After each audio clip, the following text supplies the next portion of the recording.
इस श्लोक में भगवती महाकाली के विशिष्ट स्वरूप को चित्रित किया है और वास्तव में महाकाली का स्वरूप अपने आप में ही विचित्र है, मगर जीवन की आधारभूत अधिष्ठात्री देवी है, जीवन की प्राण चेतना है, समस्त संसार को नियमन और संचलन करने वाली प्रमुख महाविद्या और महादेवी है। इसलिए त्रिगुणात्मक स्वरूप में भगवती महाकाली को सर्वप्रमुख स्थान दिया है। यही नहीं, अपितु 10 महाविद्याओं में भी भगवती काली का चिंतन ऋषियों ने सबसे पहले किया है। इस श्लोक में भगवती महाकाली के बारे में कुछ नवीन तथ्य स्पष्ट किए हैं।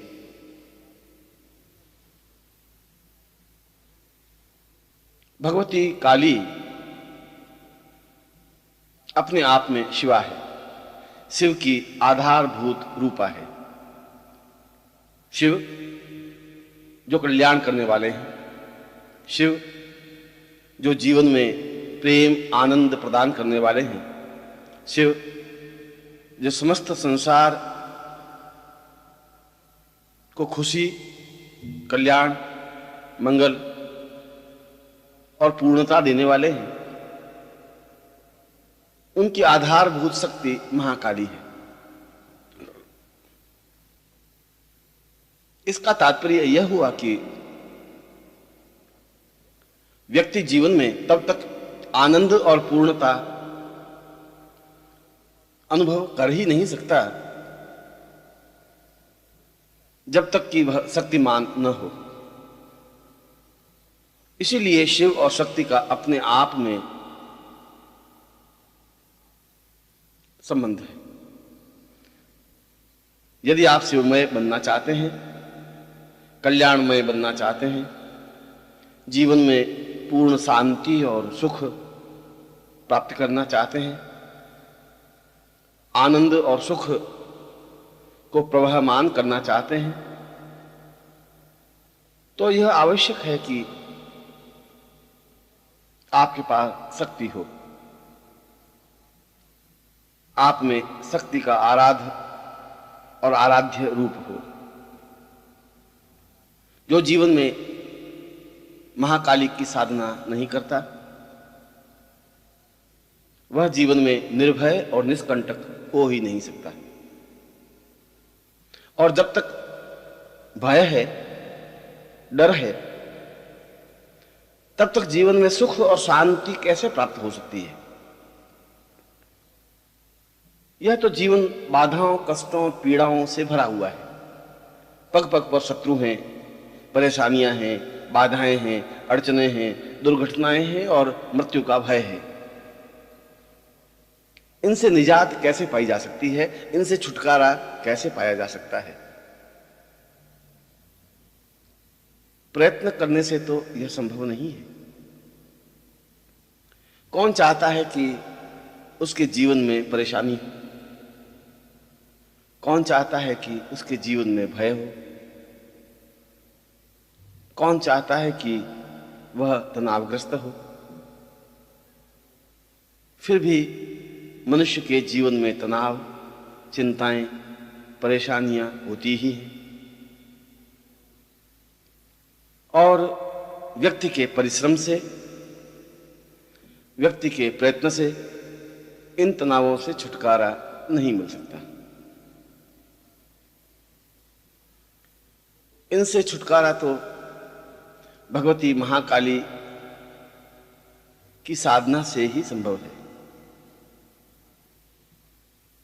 यों तो त्रिगुणात्मक स्वरूप में महालक्ष्मी और महासरस्वती को भी प्रमुख स्थान दिया है, परंतु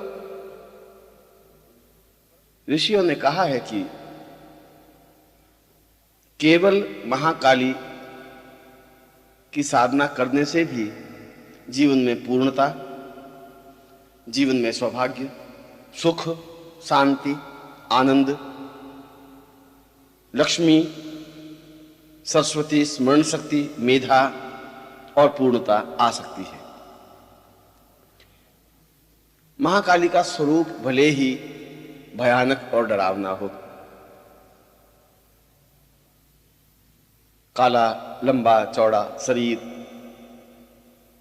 10 हाथों में विविध आयुध और अस्त्र शस्त्र लिए हुए, गले में नरमुंडों की माला पहने हुए, पीठ पीछे लंबे लहराते हुए बाल, बड़ी बड़ी आंखें और मुंह के बाहर निकली हुई लाल लाल जिह्वा, सब कुछ अपने आप में डरावना सा प्रतीत होता है।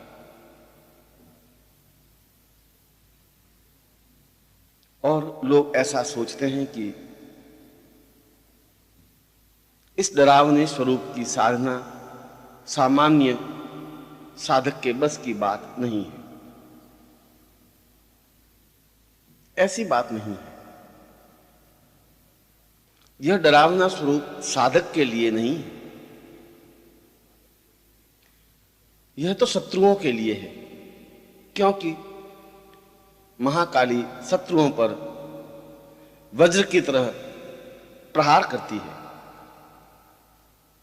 शत्रुओं को समाप्त कर देती है, विदीर्ण कर देती है, हताश और निराश कर देती है। फिर वे चाहे शत्रु मनुष्य हों, चाहे पितर हों, चाहे देवता हों, और चाहे यक्ष, किन्नर या किसी भी योनि के हों। जहां महाकाली है वहां अन्य किसी का वश नहीं चल सकता। इसीलिए तो जीवन में महाकाली को प्रधान और प्रमुख स्थान दिया है, क्योंकि महाकाली साधना से ही तो जीवन निष्कंटक और निश्चिंत हो सकता है। महाकाली साधना से ही तो जीवन में पूर्णता और आनंद की अनुभूति हो सकती है। महाकाली साधना से ही तो जीवन के अभावों और बाधाओं को समाप्त किया जा सकता है।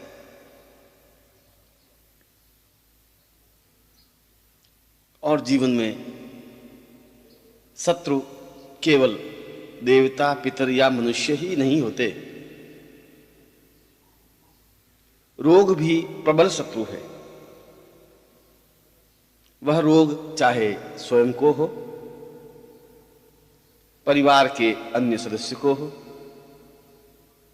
या समाज के किसी वर्ग को हो,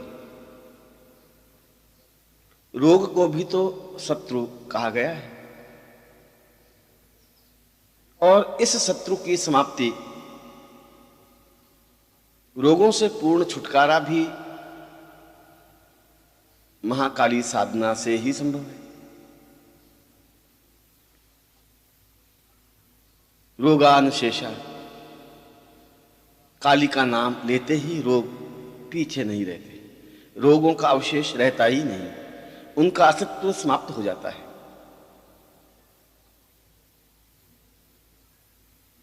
आर्थिक अभाव अपने आप में प्रबल शत्रु है, क्योंकि आदमी अपने जीवन में सब कुछ झेल सकता है, आर्थिक परेशानियों को नहीं झेल सकता। वह पग पग पर आदमी को कुचल देता है, मानसिक रूप से व्यथित कर देता है,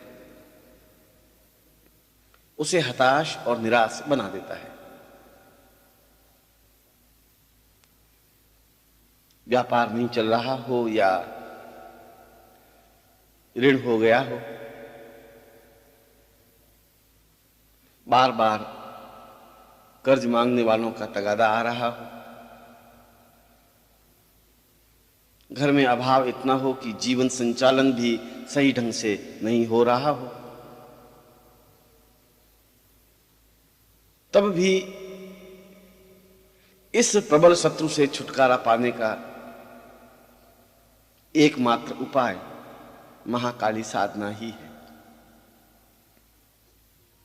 और जो साधक महाकाली साधना संपन्न कर लेता है वह निश्चय ही दरिद्रता से छुटकारा पा सकता है। जो महाकाली साधना कर लेता है वह आर्थिक अभावों से मुक्ति पा सकता है। जो महाकाली साधना संपन्न कर लेता है वो ऋण से, कर्ज से, न्यूनताओं से, अभावों और बाधाओं से छुटकारा पा सकता है। और फिर मानव का प्रतिशोध, जलन, ईर्ष्या, घात, प्रतिघात, ये भी तो शत्रु हैं, जिसकी वजह से मुकदमे हो रहे हैं, वाद विवाद हो रहे हैं, लाठियां चल रही हैं, बंदूक की गोलियों से मानव का संहार किया जा रहा है। यह सब ईर्ष्या, असुरक्षा और न्यूनता का परिचायक तो है ही। इस असुरक्षा और दुर्भाग्य से छुटकारा भी महाकाली साधना से ही संभव है। चाहे हमने किसी पर मुकदमा दायर कर रखा हो या किसी ने हम पर मुकदमा किया हो, हमारे शत्रु हों जो हमें पीड़ा पहुंचाने के लिए प्रयत्नशील हों, हमारे प्राण खतरे में हो या हमारे परिवार वालों के प्राण खतरे में हो, शत्रुओं से मृत्यु की आशंका हो, शत्रु हम पर हावी हो, इनसे छुटकारा पाने का और कोई उपाय नहीं, कोई तरीका नहीं है। केवल मात्र महाकाली साधना से ही इन शत्रुओं से छुटकारा पाया जा सकता है। शत्रुओं को समाप्त किया जा सकता है, शत्रुओं पर भीषण प्रहार किया जा सकता है, शत्रुओं को मटियामेट किया जा सकता है, उनकी शत्रुता समाप्त की जा सकती है। निश्चय और निश्चित रूप से मुकदमों में अनुकूलता पाई जा सकती है और जीवन को निर्भय और निष्कंटक बनाया जा सकता है। यह सब महाकाली साधना के द्वारा ही संभव है। अन्य चाहे कितना ही उपाय करें, कितना ही प्रयत्न करें, चाहे कितने ही देवी देवताओं की मनौती माने, उनकी पूजा आराधना करें, इसकी अपेक्षा यदि हम महाकाली साधना संपन्न कर लेते हैं तो निश्चय ही जीवन में शत्रुओं से संबंधित कोई बाधा या परेशानी आ ही नहीं सकती। और यदि हम शत्रुओं पर हावी हो जाते हैं तो जीवन को जी लेते हैं, जीवन की पूर्णता प्राप्त कर लेते हैं, जीवन को ऊंचाई पर स्थापित कर लेते हैं। इसीलिए योगियों ने और शास्त्रकारों ने, विद्वानों ने और तपस्वियों ने महाकाली साधना को प्रमुख स्थान दिया है। और योगियों के लिए, जो मुक्ति के आकांक्षी हैं, उनके लिए, जो जीवन में धर्म के माध्यम से, साधना के माध्यम से पूर्णता पाना चाहते हैं, जो जीवन में समस्त विकारों से रहित होना चाहते हैं, उनके लिए भी काली साधना ही सर्वोत्तम साधना मानी गई है। क्योंकि जीवन में तो कई विकार हैं, काम, क्रोध, लोभ, मोह, अहंकार, तृष्णा, स्वार्थ और ऐसे सैकड़ों विकार जीवन को घटिया और व्यर्थ बना देते हैं। और जब तक ये विकार हैं, तब तक जीवन में पूर्णता कैसे आ सकती है? जब तक ये विकार हैं, तब तक साधना कैसे संपन्न हो सकती है? जब तक मन में लोभ, मोह, क्रोध, अहंकार है, तब तक प्रभु के दर्शन कैसे हो सकते हैं? पूर्णता कैसे आ सकती है? ब्रह्म में लीन कैसे हो सकते हैं? और इन विकारों से छुटकारा पाने का कोई उपाय नहीं है, कोई साधना नहीं है, कोई पद्धति नहीं है। और जब तक ये विकार समाप्त नहीं हो जाते, तब तक भी जीवन में कुछ भी पाया नहीं जा सकता। पर इन विकारों से छुटकारा महाकाली साधना के द्वारा पाया जा सकता है। महाकाली साधना के द्वारा जीवन को पवित्र और दिव्य बनाया जा सकता है। महाकाली साधना के द्वारा अहंकार रहित जीवन को बनाकर प्रभु के चरणों में समर्पित हुआ जा सकता है। महाकाली साधना के द्वारा योगी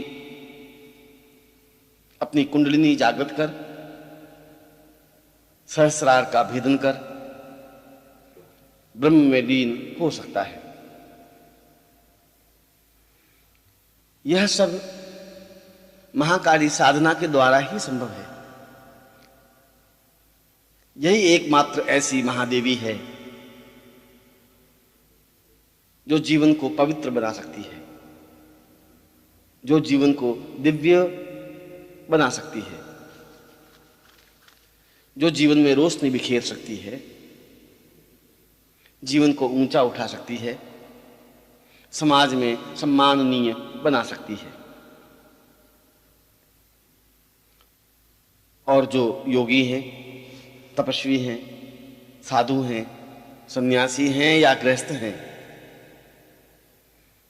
जो जीवन में पूर्णता पाना चाहते हैं, आनंद की सृष्टि चाहते हैं, उनको महाकाली साधना तो करनी ही चाहिए। क्योंकि महाकाली धन, वैभव, ऐश्वर्य, संपन्नता, सुख और सौभाग्य तो प्रदान करती ही है, साथ ही साथ बाधाओं, पीड़ाओं और कष्टों को भी दूर करने में समर्थ है। अभावों और न्यूनताओं को निरस्त करने में भी सहायक है। चिंताओं और तनावों से समाप्त एक उन्मुक्त जीवन प्रदान करने में भी सहायक है। जहां ये सृजनात्मक है, वहीं यह संहारात्मक भी है। इसीलिए महाकाली को सर्वोच्च महाविद्या कहा गया है। इसीलिए महाकाली साधना गृहस्थ व्यक्तियों के लिए और सन्यासियों के लिए समान रूप से उपयोगी बताया गया है। और फिर यह भ्रांत धारणा है कि महाकाली साधना उग्र साधना है या तांत्रिक साधना है। महाकाली तो अपने आप में अत्यंत सरल, सामान्य और सहज साधना है, श्रेष्ठ साधना है, जो किसी भी इष्ट को मानने वाले हों, गायत्री उपासक हों, सात्विक साधना करने वाले हों, चाहे शैव हों, चाहे वैष्णव हों, चाहे शाक्त हों, प्रत्येक इस साधना को संपन्न कर सकता है। क्योंकि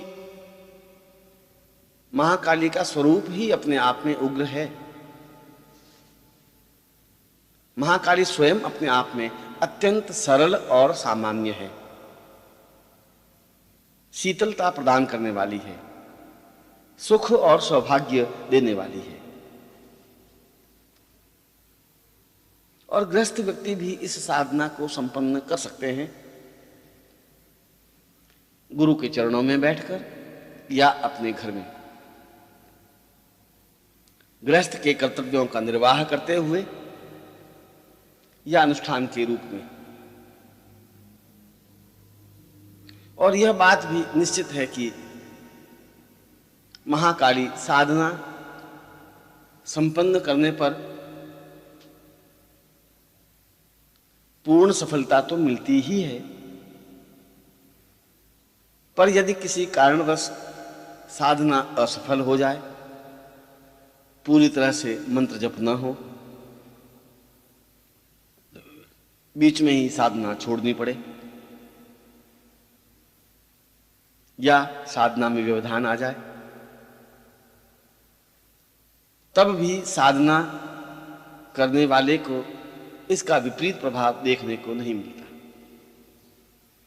यह बात अलग है कि उस साधक को उतनी सफलता नहीं मिल पाती।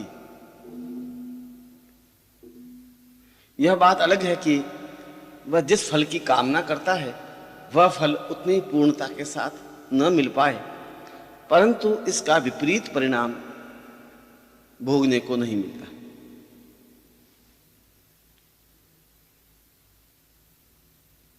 इसलिए गृहस्थ व्यक्ति भी निष्कंटक और निश्चिंत होकर इस साधना को संपन्न कर सकते हैं। उनको महाकाली साधना संपन्न करनी ही चाहिए। और जो महाकाली साधना संपन्न कर लेता है, अन्य साधनाएं अपने आप उसके लिए सरल और सामान्य हो जाती। फिर उसे अन्य साधनाओं में असफलता नहीं देखनी पड़ती, फिर उसे पराजय का मुंह ताकना नहीं पड़ता है, फिर उसे जीवन में हताशा या निराशा नहीं होती।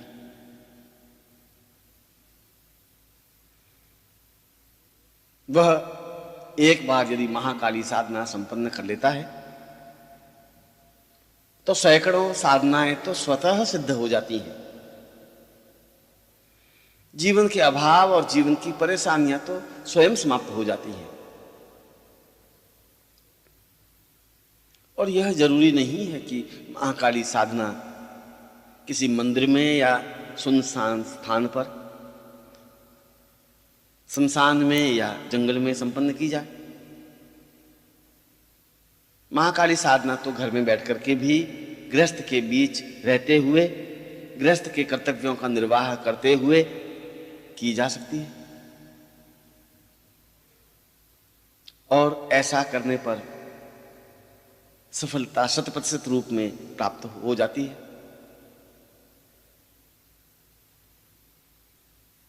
जो जीवन में कुछ करना चाहते हैं, जो अपने जीवन में उन्नति के शिखर पर पहुंचना चाहते हैं, जो जीवन में वह सब कुछ प्राप्त करना चाहते हैं जो जीवन का धर्म और चिंतन है, जो अपने लक्ष्य पर पहुंचना चाहते हैं और विश्व में, राष्ट्र में सम्माननीय होना चाहते हैं, जो अपने क्षेत्र में अद्वितीय होना चाहते हैं, उनके लिए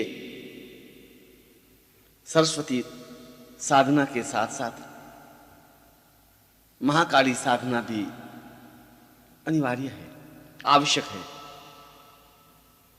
क्योंकि अन्य सैकड़ों हजारों साधनाओं की अपेक्षा यदि केवल महाकाली साधना ही संपन्न कर ली जाए तो फिर अन्य साधनाओं को करने की जरूरत ही नहीं रहती। इसलिए जो अपने जीवन में सब कुछ प्राप्त करना चाहते हैं उनके लिए तो अत्यंत आवश्यक है कि वे महाकाली साधना संपन्न करें ही, क्योंकि पूर्णता और श्रेष्ठता की यही महाधिष्ठात्री महाविद्या देवी है। ओम परम तत्वाय नारायणाय गुरुभ्यो नमः। ओम ह्रीं मम प्राण देह रोम प्रतिरोम चैतन्य जाग्रय ह्रीं ओम नमः। ओम भूर्भुवः स्वः तत्सवितुर्वरेण्यं भर्गो देवस्य धीमहि धियो यो नः प्रचोदयात्।